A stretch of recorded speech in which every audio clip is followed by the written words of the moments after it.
Shalom, everyone. I'm Josiah Geoffrey, I'm Hosea Geoffrey. and we're back discussing the Torah portions.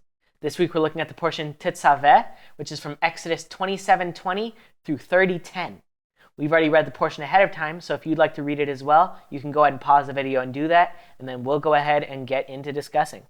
In Tetzaveh, God instructs Moses on the establishment of the priesthood, describing the priest's holy garments, and outlining the sacrifices and anointing by which Aaron and his sons are to be ordained and made priests to serve in God's holy place forever. So this portion begins with God talking about the priests. He says Aaron and his sons are supposed to serve as God's priests. And he says, "Bring near to yourself Aaron your brother," talking to Moses, "and his sons with him, from among the sons of Israel, to minister as priests to me." So I just found this interesting just right off the bat, that God is calling Aaron and his sons out from among Israel. He's separating them here. They need to come and be for me. This is how they're going to be priests, is for you to call them out from among Israel. It's very interesting that out of all the people of Israel, it's Aaron and his descendants that God picks to be his priests. It doesn't say why. Right. He didn't pick Moses, although it does say Moses was a priest. Right. But his descendants weren't. They weren't part of this covenant. They weren't meant for this tabernacle. This is specifically a service given to the house of Aaron. But I also wanted to point out that in God calling Aaron and his sons from among the people, he's basically bringing them near to himself. They're going to be serving in the tabernacle and all that, which we read about in the last portion. So basically, they are going to be nearer to God than the rest of Israel. And as we'll see in the rest of this portion and the rest of Torah, that comes with a lot of extra responsibility, a lot of extra rules to follow. And it requires them to be holy, which is what we're going to see coming here shortly in this portion. And I wanted to liken this to the people of Israel, which we read previously are a holy nation and a kingdom of priests. In the same way that God is calling Aaron and his sons out from among the rest of Israel to be near him, to be extra holy and to have extra commands to follow, in the same way, God called the people of Israel out from among the rest of the nations. He brought Israel near to himself, and he gave them extra responsibility and extra commands to follow. And so, in that same way, Israel as a nation is near God and needs to be holy. Now, the first thing that God commands to be made for Aaron and for his sons to make them holy, like we've already said, is their garments. He says, "You shall make holy garments for Aaron your brother, for glory and for beauty." So God's about to go into a lot of detail as to how exactly to make these garments.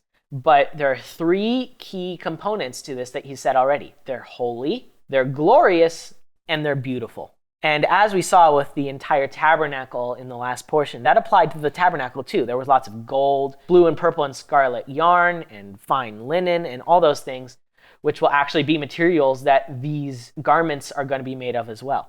But these are garments that specifically set Aaron and his sons apart as holy. No one else can wear these garments, just Aaron and his sons. The first of these holy garments for Aaron, the high priest, is the ephod. It's made of gold and of the blue and purple and scarlet yarn and basically all the materials that were used in the tabernacle. But what I want to particularly note about it is the shoulder pieces on the ephod are stones which have the names of the sons of Israel engraved on them. Specifically the names of the 12 patriarchs who are the 12 tribes of Israel. In the order of their birth, in fact. And it says that Aaron shall bear their names before the Lord on his two shoulders for remembrance. So that's what I really wanted to point out. As high priest, whenever Aaron is going before God, he's bringing the names of Israel with him. He's causing them to be remembered by God. Implied in that, when God is remembering Israel, he's remembering his covenants with them. And he's remembering his faithfulness to them. So by doing this service, when Aaron is serving as priest, he's bringing Israel before God. Right. And so that's part of the role of the priest, is to bring the people closer to God through himself. He's acting as the people's representative. God is able to show his kindness to his people through the high priest, Aaron. And again, along those same lines, God also says that the high priest needs to have a breastplate. It's made of cloth, but it has 12 stones set in it. And engraved on each of those 12 stones are the names of each of the 12 tribes of Israel. And it says, Aaron shall carry the names of the sons of Israel in the breastplate of judgment over his heart when he enters the holy place for a memorial before Adonai continually. So not only does Aaron bear the weight of the responsibility of Israel on his shoulders, but he also bears their memory over his heart when he's judging. This is a breastplate of judgment.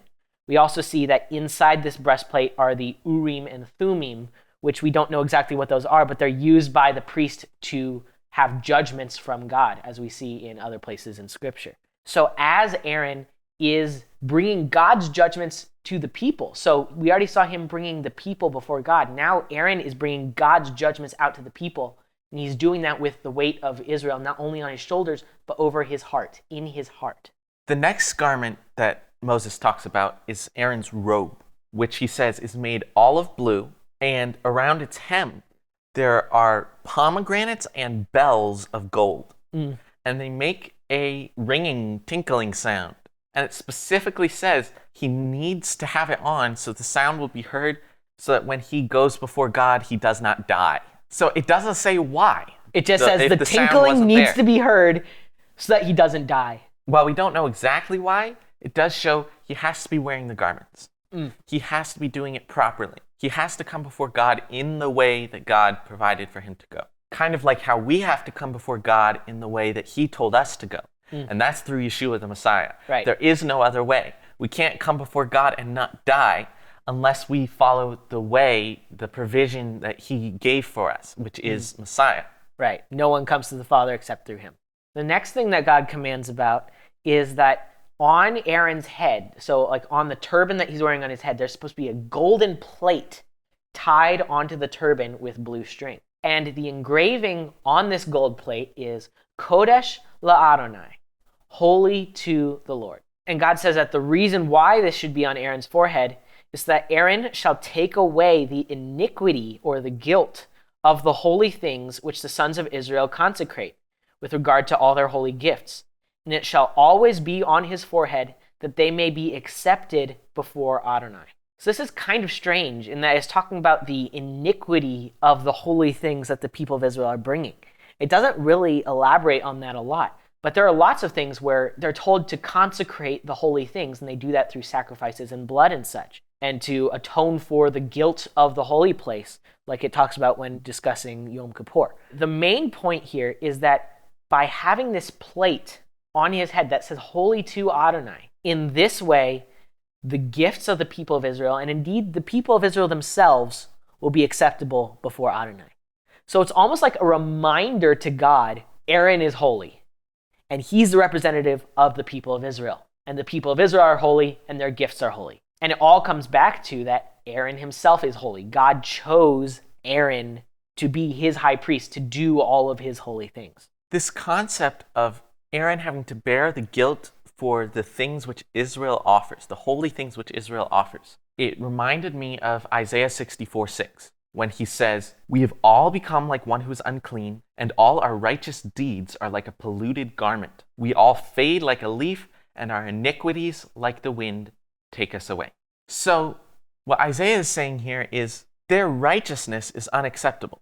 Their righteousness is still filthy because of their iniquity, because of their guilt. So because of the other wrong things that they're doing, even their righteous things are unacceptable. Yes, but what the priest does by his holiness is he's able to take the good things which are offered, the righteousness which we present to God, and make that acceptable. Yes, he's able to make it acceptable and make it holy. So it is with us. We may try to be righteous. We may try to say, I live a good life, and try to present that to God. But God can't accept that. It's polluted by our own guilt, by the things we do wrong. But the high priest Yeshua, Kohen HaGadol, he takes away our guilt. And when he does that, he makes our righteousness acceptable to God.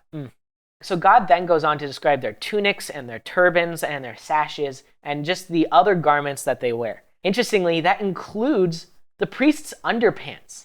God specifically says that they need to have linen breeches, their underpants, to cover their bare flesh from their loins to their thighs. And God says they have to do that because if they don't, then they'll die. So again, like the bells where God hears it and they don't die, they need to have underpants so that they don't die.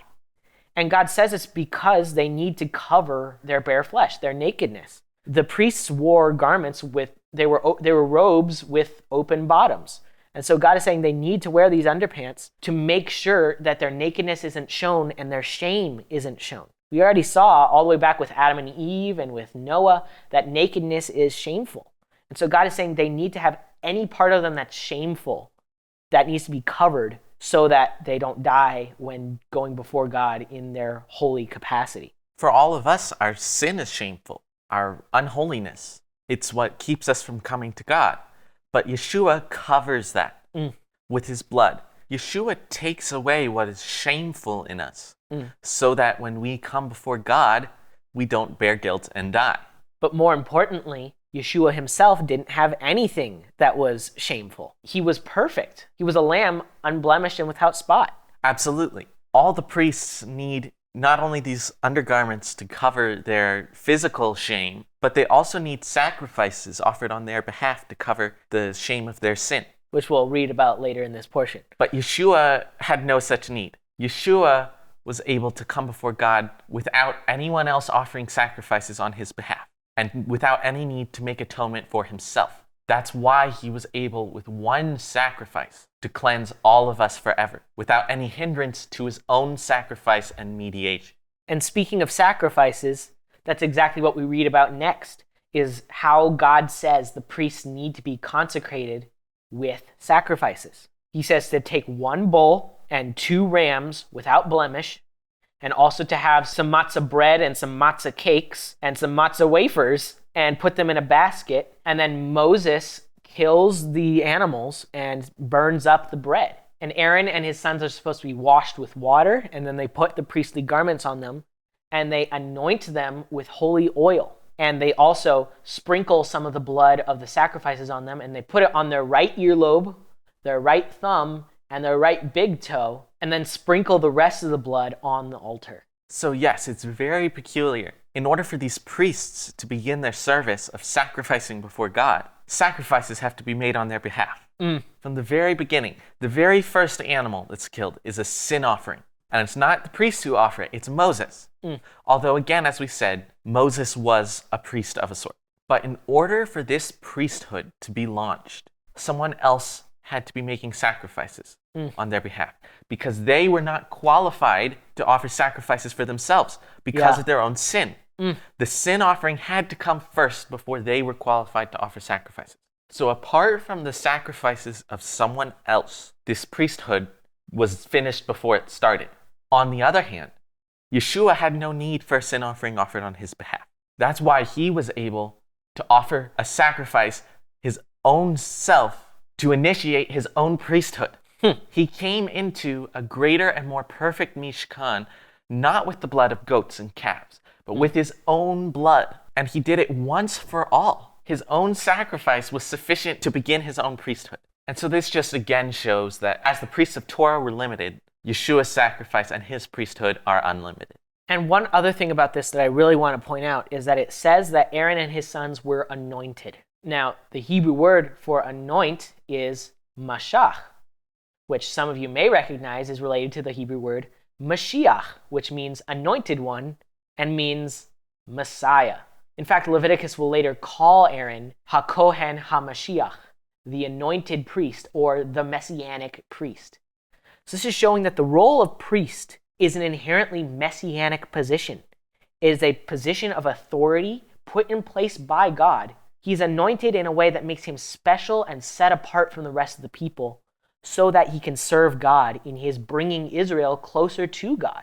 That is one of the main roles of a Messiah. This is one of the first times that we see someone be anointed, and it's as a priest. Yeah, I know we've already kind of talked about the priest's garments, but specifically with this context of the priests have a messianic role, it kind of puts things into perspective.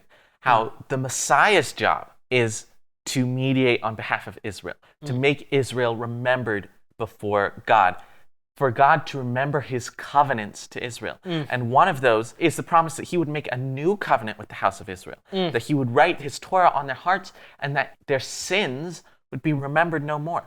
And so Yeshua, as the mediator of that new covenant, as the high priest who brings that covenant to Israel, he is making it so the sins are not remembered, but Israel is remembered before God. And more than that, he brings God's judgments to Israel. Yeshua said, the Father does not judge anyone, but he has given all the judgment to the Son. Yeshua was given the authority to judge his people, to declare what is right, to teach them. He was a teacher. His own disciples called him rabbi. And so this messianic role, this priestly role, involves bringing us to God and bringing God and his judgment and his righteousness to us. I also wanted to just mention that, again, Moses is the one who's doing these sacrifices. We saw in a previous portion that after God spoke the 10 Commandments, Moses offered sacrifices and said, this is the blood of the covenant. And so Moses was the one offering that. But he wasn't offering that blood on behalf of himself. He was offering that to seal the covenant. He's not offering these sacrifices on behalf of himself either. He's offering these sacrifices on behalf of Aaron. So I just found that really interesting that Moses never offered a sacrifice on his own behalf. Now, it's pretty weird because Moses is a man just like everyone else, and yet somehow he's the one that God chose to initiate his covenant. He's the one that God chose to go before him on Mount Sinai, and we'll also see later, into the Holy of Holies before the Ark of the Covenant, which even the high priest isn't supposed to do more than once a year. So Moses is close to God in a way that none of the other priests are. And in that way, we see Yeshua, as the prophet like Moses, is also a priest who went before God closer than anyone else ever could, and he didn't offer any sacrifices on his own behalf. He offered a sacrifice on our behalf so that we can come near and we can serve God. So if Moses is the one offering sacrifices on behalf of the others to initiate the priesthood, I think that also is parallel to how Yeshua offered the sacrifice for us to make us holy. Just as Moses' sacrifices made the priests holy, we were made holy by the blood of Yeshua. We already talked before about how we were a temple and we were holy. Well, God also said that he would take priests from every nation and tongue. So in that sense, we're also holy through Yeshua. And that's very important for a priest because the job of the priests is to serve the holy God. And in order to come into the presence of the holy God and serve him, you have to be holy yourself. To be holy. I was reminded of something that we're told in 1 Kepha, actually referencing other Torah passages, when he says, as he who called you is holy, you also become holy in all behavior, because it has been written, become holy, because I am holy. Kepha was actually specifically talking to Jewish followers of Messiah. But I think the same attitude extends to all of us, that if we were cleansed by Yeshua to serve our Father, the holy God, then we have an obligation to live holy lives. We've been made holy, so act in it. And if we're holy, we're able to fulfill our service as priests, especially for Israel, who were chosen specifically to be a kingdom of Kohanim. We fulfill that when we are being holy, when we are exercising that separateness, that undefiledness, which can only come through Yeshua. Because as we said, our righteousness is unacceptable except through Yeshua. But through Yeshua, it becomes acceptable. So we can serve him. So use the holiness he gave you to serve him, to bring others near to him, to intercede on the behalf of others so that they can be pointed to Yeshua and Yeshua can bring them near to God. So after God finishes explaining how to sanctify the priests and make them ready to serve in their capacity as priest, God then goes on to initiate some daily sacrifices that the priests will need to kill. And he says that every single day, once in the morning and once in the evening, the priests need to slaughter a lamb. And they also need to offer some flour, oil, and wine as offerings as well. So I just wanted to point out that these sacrifices every day, the 2 lambs and the other stuff, this is regardless of what anyone else offers or needs sacrifice on their behalf. whether or not there are any other sin offerings or thank offerings or guilt offerings or any of the other kinds of offerings that we'll read about in Torah, these offerings need to be offered every single day just for the priesthood existing. So it shows that there's this ongoing cycle of death and blood necessary.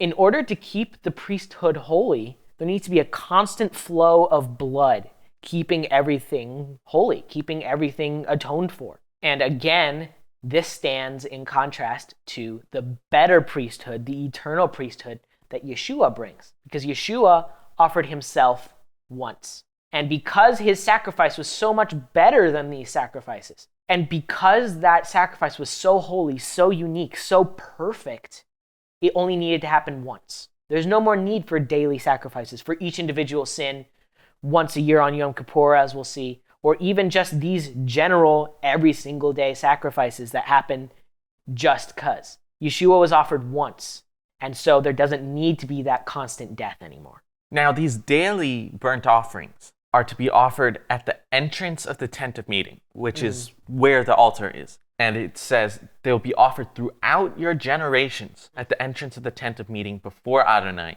where I will meet with you to speak to you there. God is saying this spot at the entrance of the tent of meeting, this is the place where I and the people come together through the that priests. altar and the priests offering the sacrifices on it. Those daily sacrifices are kind of like the price of admission for speaking with God, for God dwelling with the people of Israel. And God says he will meet with the people of Israel, and it shall be sanctified by my glory. So God is saying, my presence will make this whole thing holy. The tent of meeting, and also the altar, and the priests. I will also consecrate Aaron and his sons to minister as priests to me. And so if all of this is to dwell in the midst of his people, what does that say about his people Israel? The people of Israel, who are also seeing God's glory and who God is dwelling among, are also being made holy through the priests, through these sacrifices. And through God's presence with the people. Exactly. So the holiness, which makes God's presence possible, brings his glory, which sanctifies them and makes them holy. So then God goes on, I will dwell among the sons of Israel and will be their God. They shall know that I am Adonai their God, who brought them out of the land of Egypt, that I might dwell among them. I am Adonai their God. So this is interesting. God says, I will dwell with the sons of Israel so that they will know that I am Adonai, who called them so that I could dwell with them.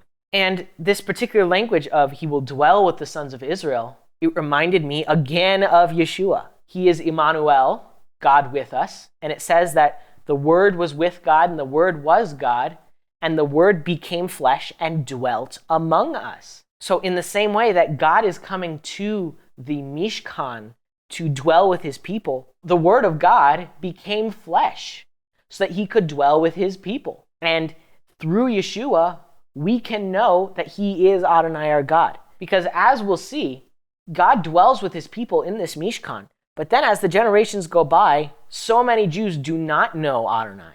So many Jews do not know that he is the one who called us. So many Jews do not follow his ways.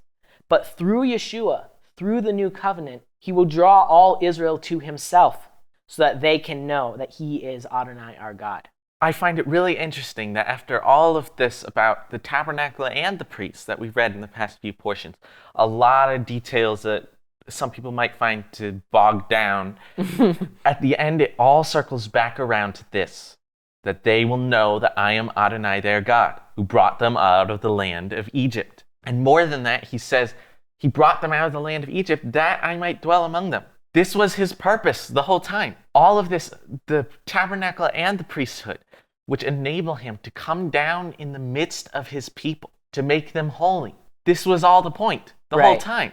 That they might be that holy ethnicity, that kingdom of Kohanim, that treasured possession. He fulfills his purposes through Israel because he dwells in their midst. And if he couldn't dwell in their midst and make them holy, then what was the point in bringing them out of Egypt?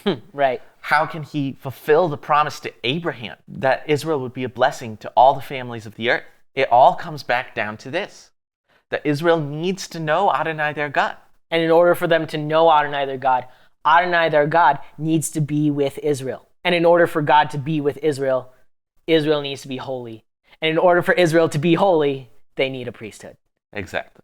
So I'd say that the main takeaway is that we need to be holy for God, just as the priests were called to be holy so that they could serve on behalf of Israel. And just as the sacrifices offered on their behalf made them holy so that they could do their work, so also Yeshua made us holy by his blood. He offered himself on behalf of us to ordain us as priests for a special calling. As priests of God through Yeshua the Messiah, we have an obligation to do his work. As we live and serve in the presence of the holy God, we need to be holy so that by our holiness, we can bring others near to God.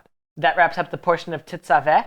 Next week, we'll be looking at the portion Ki Tisa, so be sure to tune in for that. Thanks so much for watching. Be sure to like, share, comment, subscribe, and hit the notification bell to keep updated on new videos. And if you would, please consider sending us a donation to help us make more videos like these. We would really appreciate it. Thanks again for watching, and we'll see you next week. God bless.